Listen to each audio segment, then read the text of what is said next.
Here's the top stories for December 1st. President Marcos is not distracted by resignation calls, according to the palace. A Filipino was affected by Cyclone Ditwah in Sri Lanka, according to the Department of Foreign Affairs. The Philippine Coast Guard bars 3 Chinese ships from inching closer to the Zambales coast. Malacanang has expressed satisfaction over the peaceful rallies. PAGASA is monitoring a cloud cluster as the agency expects 1 or 2 tropical cyclones this December. President Marcos is not distracted by calls for him to step down from his post amid the flood control corruption mess in the country. Presidential Communications Office Secretary Dave Gomez said the president is focused on his responsibilities, especially in going after the people behind the massive flood control anomalies.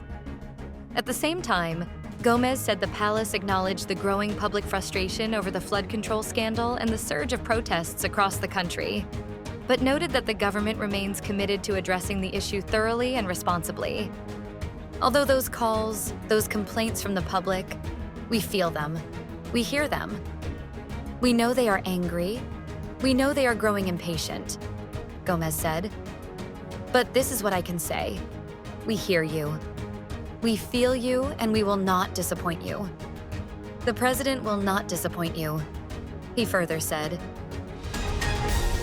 A Filipino has been displaced by the heavy rainfall and landslides caused by Cyclone Ditwah in Bangladesh, the Department of Foreign Affairs said.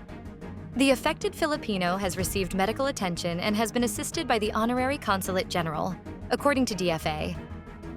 As of 30 November 2025, 1 Filipino in Negombo City is confirmed to have been displaced because of the floods, the DFA said in a statement. She is now getting medical attention at a local hospital and being assisted by the Honorary Consulate General. It added.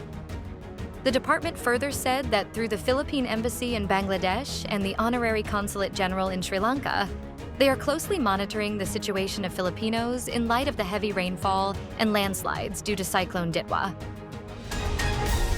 The Philippine Coast Guard has tightened its watch over waters off Zambales as the patrol vessel BRP Cabra continued to block the advance of 3 Chinese Coast Guard ships inching toward the country's western coastline.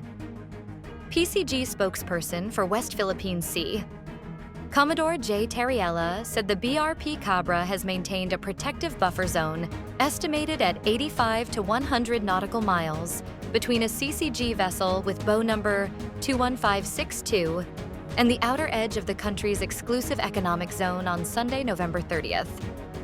Despite its smaller size, the PCG vessel has held its position while also tracking 2 other CCG ships, CCG 3305 and CCG 4305, through radar. Terriella said the latest standoff reflects a shift in China's pattern of movement, as its vessels attempt to approach closer to the Luzon mainland rather than lingering in usual hotspots near the Kalayaan Island group.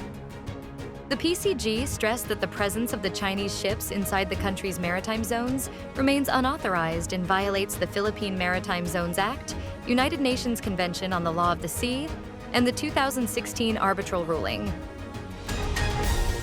Malacanang has expressed satisfaction over the largely peaceful rallies in the country, reiterating the administration's commitment to uphold the citizens' right to freedom of expression and peaceful assembly. Presidential Communications Office Secretary Dave Gomez made the statement, following the trillion peso march on Sunday, November 30th. Well, so far we are pleased with our rallies.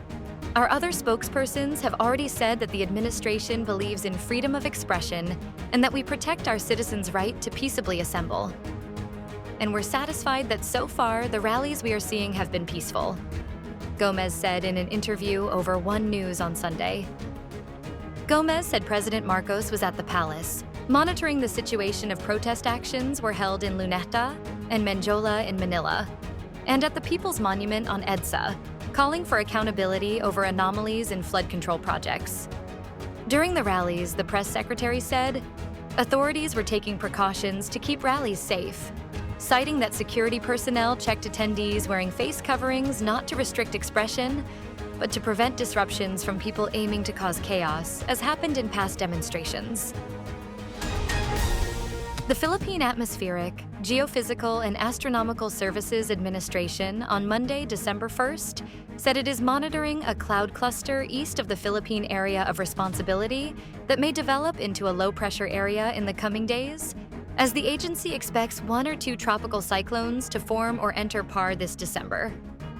PAGASA weather specialist Obet Badrina said the State Weather Bureau's latest data show a developing weather disturbance that could affect the country soon. He added that December remains an active month for tropical cyclone formation.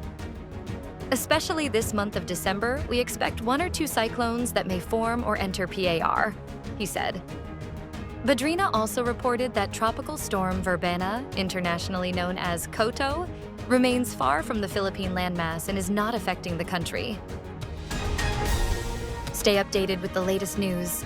Visit our website at www.mb.com.ph or follow us on social media. Thanks for tuning in to the Manila Bulletin Daily Rundown.